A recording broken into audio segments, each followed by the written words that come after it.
Welcome back to the Lessons for Tomorrow podcast, the motivational poster in your ear. I'm your host, Tim Ahlenius, VP of Strategic Initiatives at AmericanEagle.com.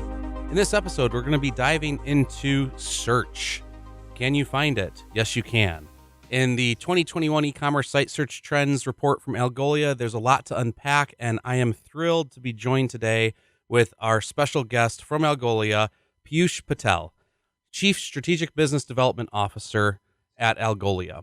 And in that role, he oversees alliances with leading software and services companies to drive transformational digital experiences for customers.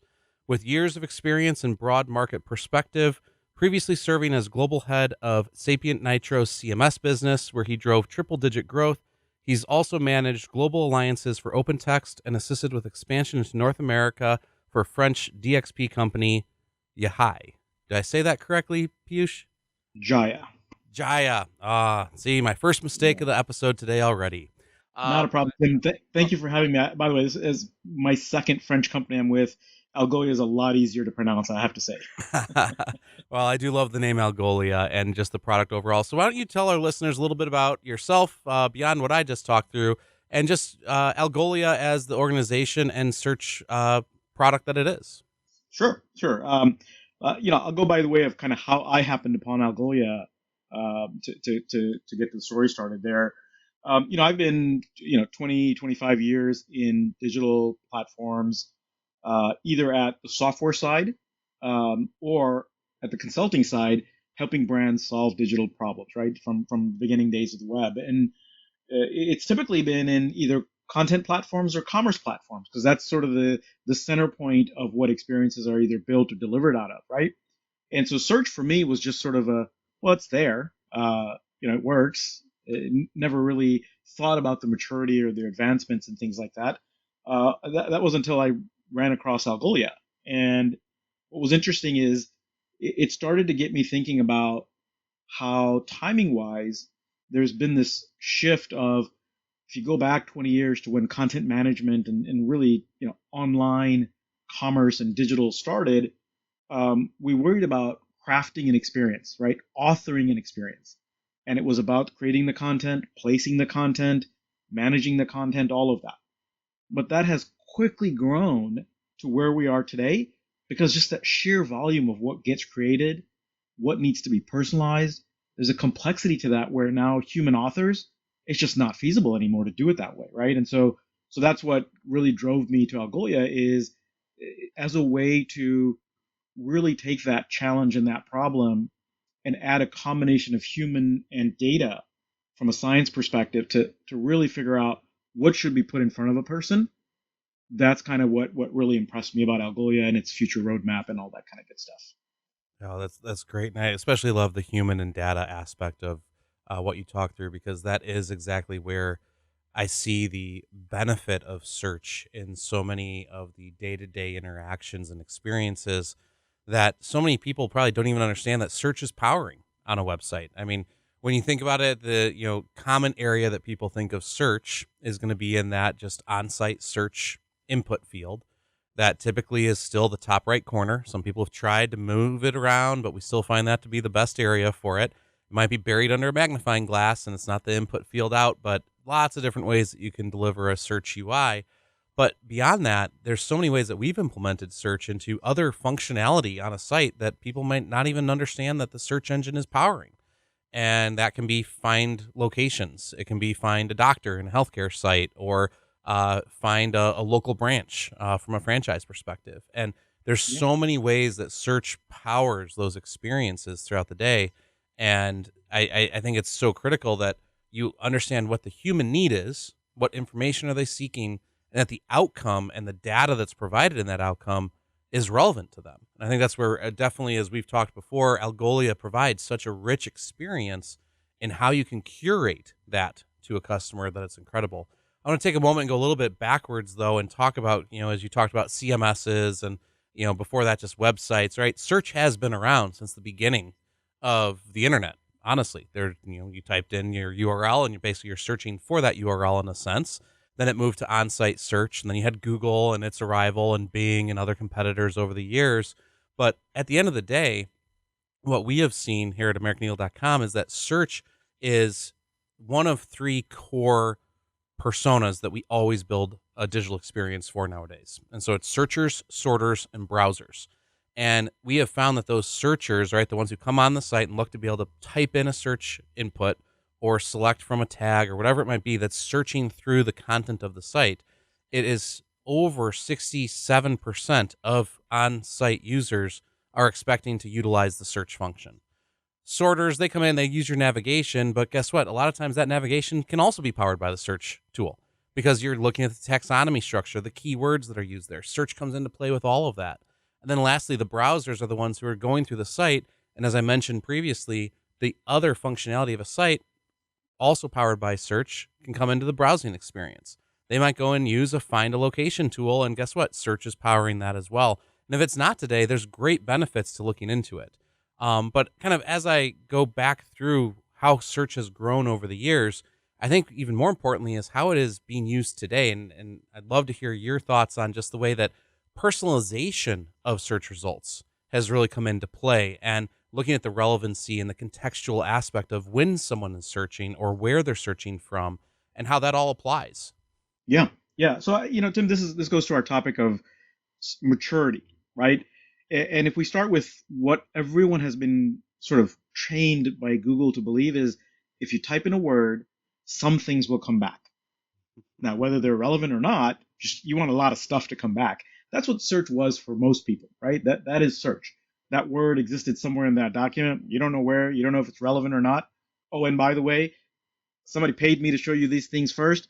That's the two aspects of search people know, right?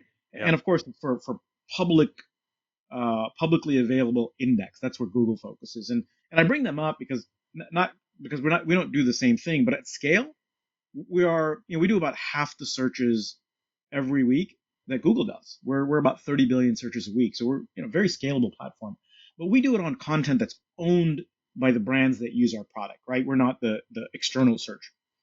And what we've been going through in the journey with our customers over the last 10 years is they first come wanting to solve that first basic search problem. That's the first level of maturity. Is, hey, can I just make sure my search is working good, right? Yeah. The speed of it, the performance of it, the relevancy of it. Let's just get the basics working. Because even that, in a lot of the search that's built out of the box in platforms, doesn't really work that well because all it is doing is matching a keyword and doesn't care what the results are and whether the user wanted it or not. So that basic level is sort of the challenge we usually fight with is that's not good enough. There's so much more you can do, but let's get started with that first, right? Yeah. And then as you go towards the upper end of maturity, if you think about where you want to get to, you mentioned the word before, is the outcome. It really isn't about searching or browsing or personalizing. All of those are just tools to get the consumer, the user, to the outcome that they want. And you brought up healthcare before. Great example. If I'm going to a hospital website and I'm searching for, sore throat, I'm not actually looking for content about a sore throat, right? I probably have that ailment, meaning I probably need to see somebody or get a prescription. That means I'll need to find a doctor in a local clinic. So everything you mentioned before about a location search, yes, content about sore throat, a physician that specializes in an ENT doctor at a clinic near me. And oh, by the way, the final aha, the most mature element would be, and there's a 1 o'clock appointment tomorrow. Do you want it? Right? Mhm. So that is sort of the far end of what we see customers be like, hey, if that's the vision, that's a great path to walk down with Algolia, right? And to get there, it's all the things you mentioned. First, let's get fast, accurate, relevant search in place for what the consumer is looking for. Let's add data to that to see what are the signals we're seeing from that user, from the analytics, from the click-throughs, and maybe even in aggregate. What are the people in a zip code looking for, right? To be able to figure out what somebody might be needing if they don't themselves know. Then add to it additional elements of, do I know this person? What insurance do they have? So that tells you which physician they might be able to see, and who's accepting new patients. So there's a lot of things that you could mature to really to get to that outcome. And I think that's the path that we're trying to teach customers. It's not about type in a word and get back a list of things. That's kind of basic. Yeah, absolutely. And I love that you walked us through that search maturity and that ultimate outcome. I think one of the biggest things that we've also seen with search maturity with our clients when we go through and work with them on that is that continued optimization for the contextual relevancy of those results, but also what journey do we want to take them through? And so a lot of times people talk about the customer journeys for more of the conversion aspects of a site. But look at the micro conversions that happen to lead to that macro, right? If you get that to your healthcare example with scheduling an appointment, you have those micro conversions before that help guide that. Search can help curate that entire guidance of content. And when we say content, it's not just written word that search searches. It's videos, it's different types of content, like you mentioned with this physician, or if you know the insurance can show these physicians. It's event calendars that you can pull in and say, hey, yes, there is an opening at this time. And that's where I really feel that a lot of people in their search maturity are starting to get to. Some have gotten there, but a lot of personalization talk has happened for a good number of years. I've been working with personalization for 7+ years, and a lot of people desire it, but either don't focus the annual budget towards it or don't focus the staffing towards it, which the latter is more of the problem, where you have to have someone with the time to go in and do that, because when you do that, you have to have that extra effort of content plus data analysis. And it's content creation, because the minute you start personalizing, you're taking your default content and creating a new personalized version of it for those different experiences. And you brought up zip codes, which is a great example, because we've done that for numerous e-commerce clients and non-e-commerce clients. And this is one of the big areas of search and personalization that I just know we really need to expand the knowledge of for our clients, because a lot of people think of search and personalization with like cross-selling. People who've bought this also bought that. Amazon did a great job of selling that into everyone's minds of here's how cross-selling and everything works. Well, great. We can do that for e-commerce, but we can do that with just pure content. And when we have an association site or we have a content pure site and they're just looking for lead generation, search is still a big factor. And we can use the personalization to show them the relevant content in their path. And Yes. that to me is just so critical, that it's not just for e-commerce. Yes, that's a great industry that we can apply this to, but search is across the board everywhere. And the experience of search, I think, has been, in a good and bad way, uh, set a bar by Netflix, by Amazon, by Google of what a search experience might be like and what personalized Yeah. recommendations might be like. And so many people, I've had multiple e-commerce clients who've come in and originally said, I want to be like Amazon. Make my site like Amazon's. I go, well, no, you don't. They don't do personalization the best, honestly. I buy one big ticket item from them. I don't want to see that same item again. They know I bought Right. it, but they keep marketing it to me. And they Right. keep Yeah. marketing. Right now it's been a vacuum. And, I always try and bring a personal anecdote into my episodes here. But that vacuum, okay, guess what? I bought at Amazon. I'm not going to buy another one again in a month. Don't market it to me. Maybe wait a Yeah. year, because that's about how long these cordless vacuum batteries last. I'm not going to get into brand names or anything here. But that's where it's like, know that, hey, I bought a vacuum from you. It's about every year. So in 9 months, you can start marketing to me, not next month.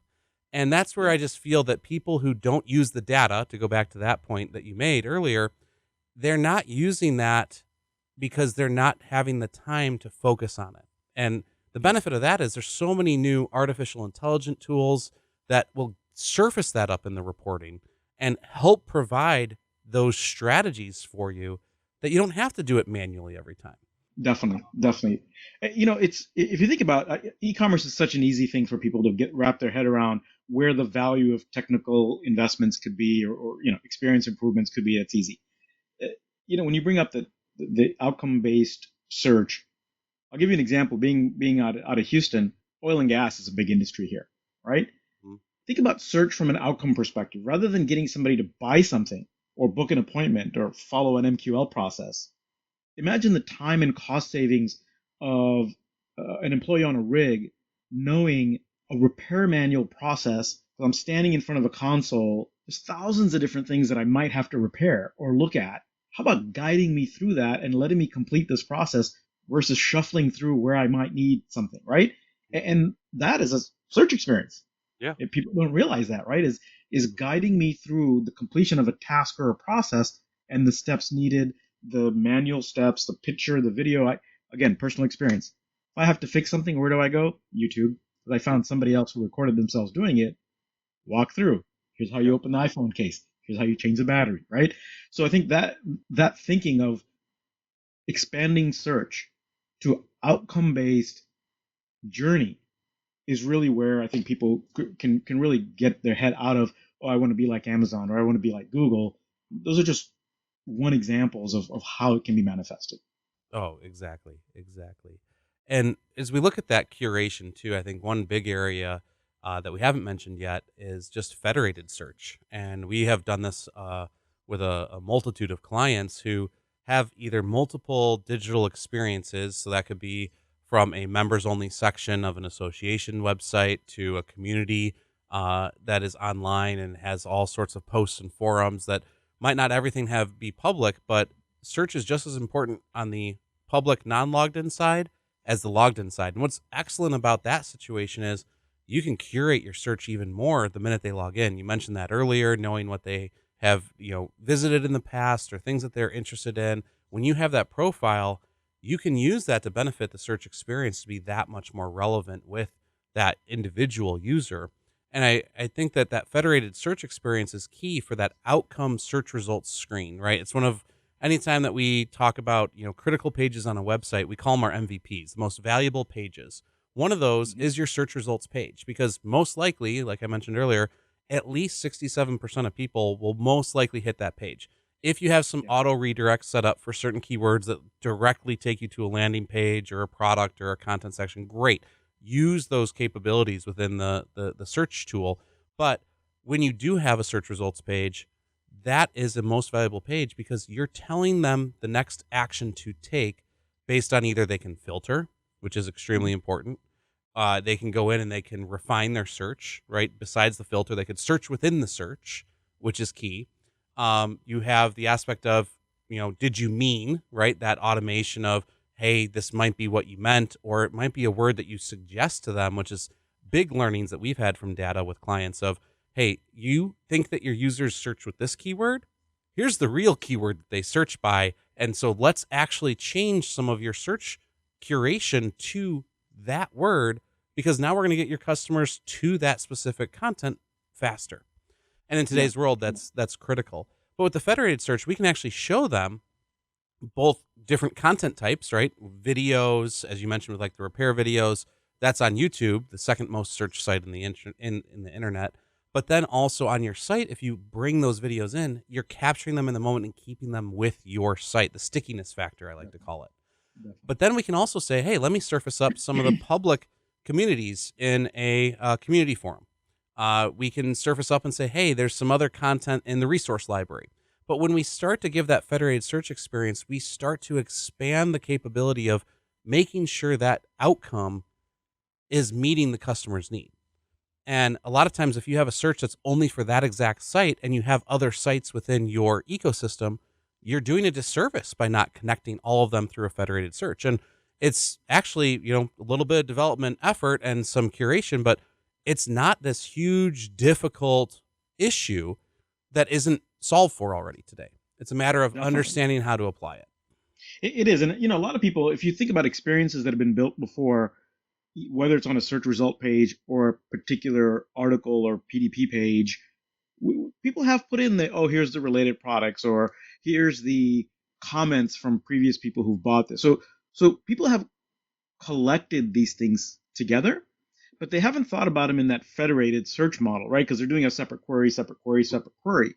And what you lose from that is the association of what worked and what didn't work. And that's really one of the things that we excel at with our federated search model is if you search for something and get a product landing page, and of course you want to get the associated similar products, the discussions, repair manuals, whatever it is, we've got an element in our platform called Click Analytics that let you then associate that, hey, I searched for this product.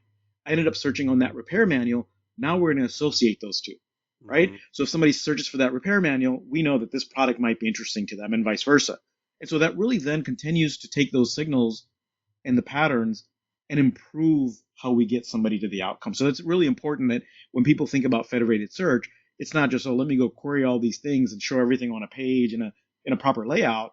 It's really tying them together and making sure the associations are kept of why something was relevant relating this to this.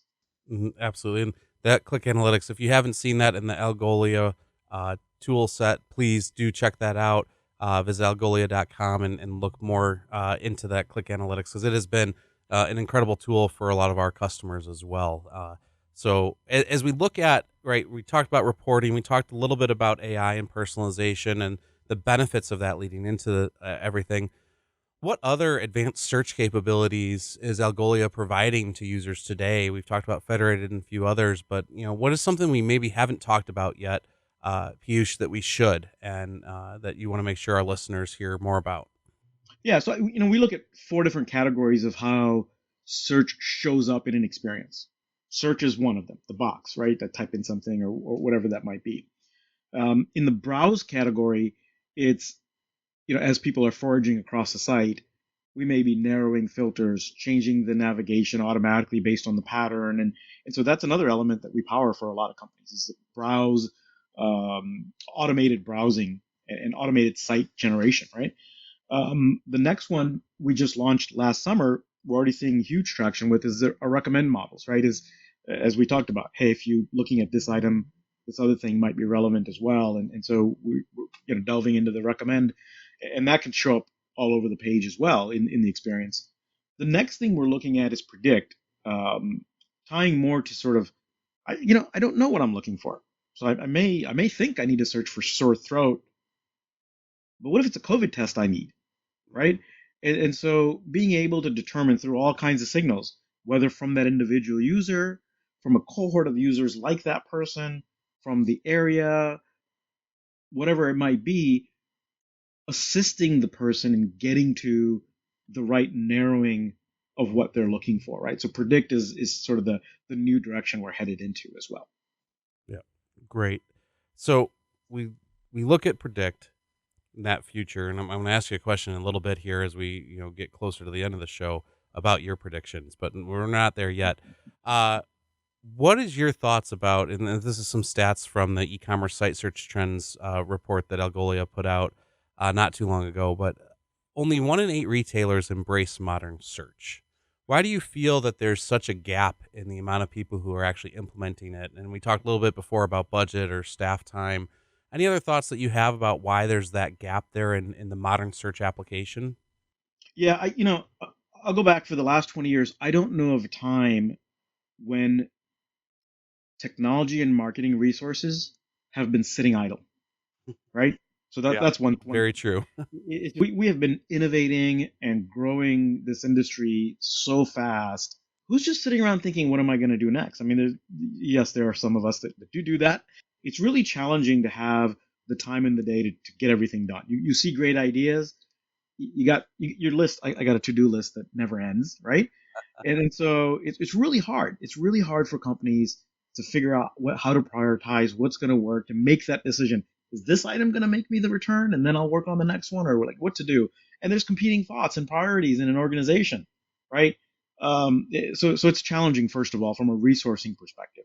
Second is when we look at all the innovation that's happening, it's happening in pieces all over the place.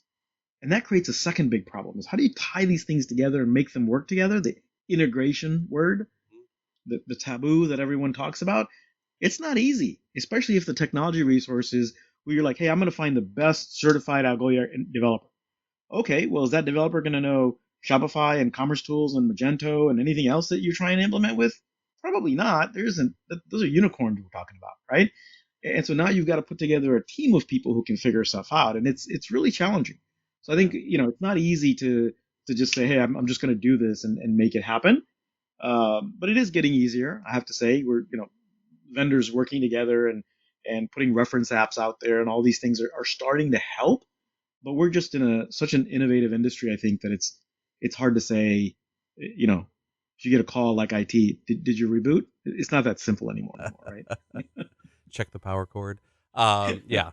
If only it was that simple anymore. But Yeah. no, completely agree with your synopsis of that because that is where we do see it. I mean, Scott Brinker with Chief Martech and his diagram, he should have a new one coming out, I believe soon. He took last year off, but I mean, there was 8,000 plus marketing technology tools or more. I mean, it's just Yeah. it's crazy, and then you get that saturation and or actually dilution of the market, right? Where Yeah. there's so many different tools that you could plug in. What should you plug in? What will actually help move the needle for the business, right? And then at the Yeah. end of the day, it's Yeah. about your bottom line.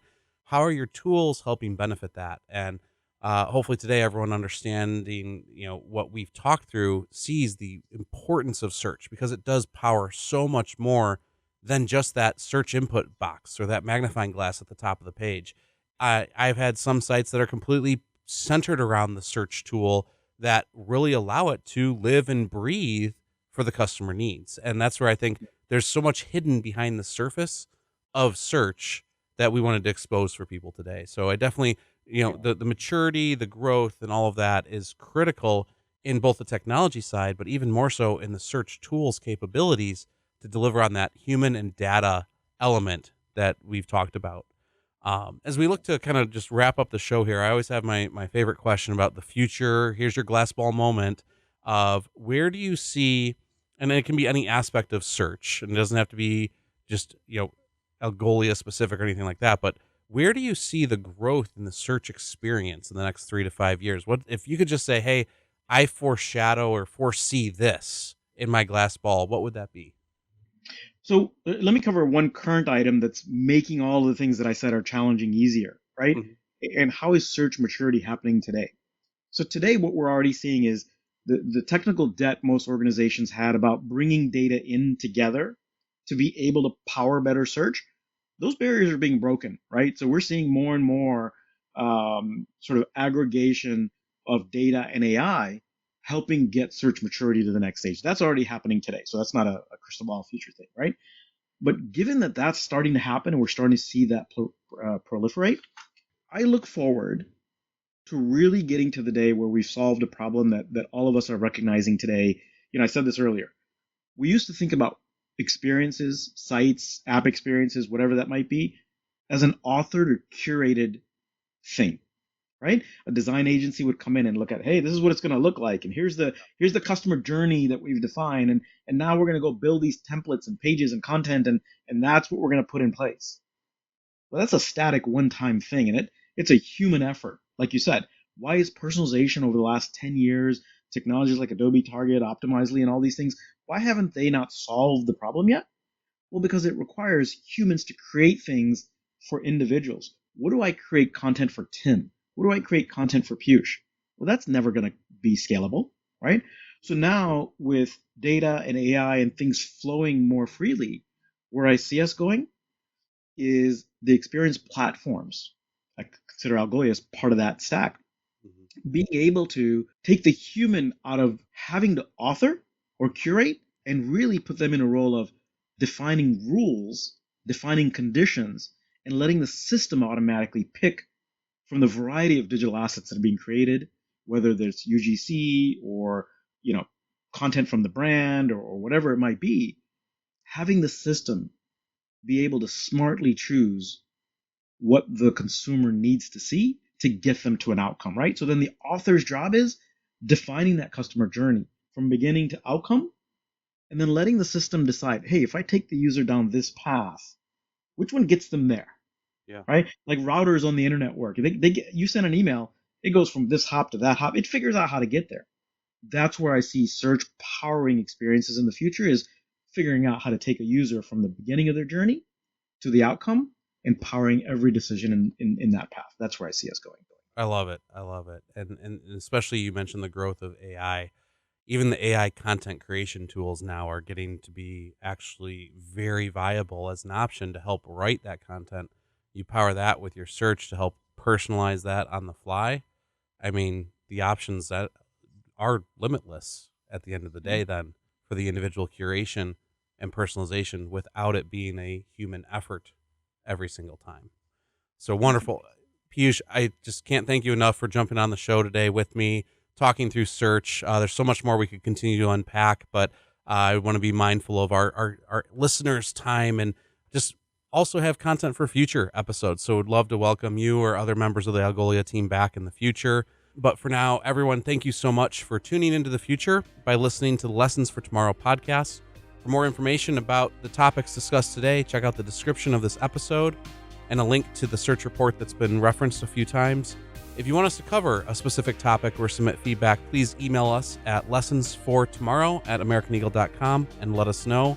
Be sure to follow this podcast wherever you listen to them to stay up to date with us.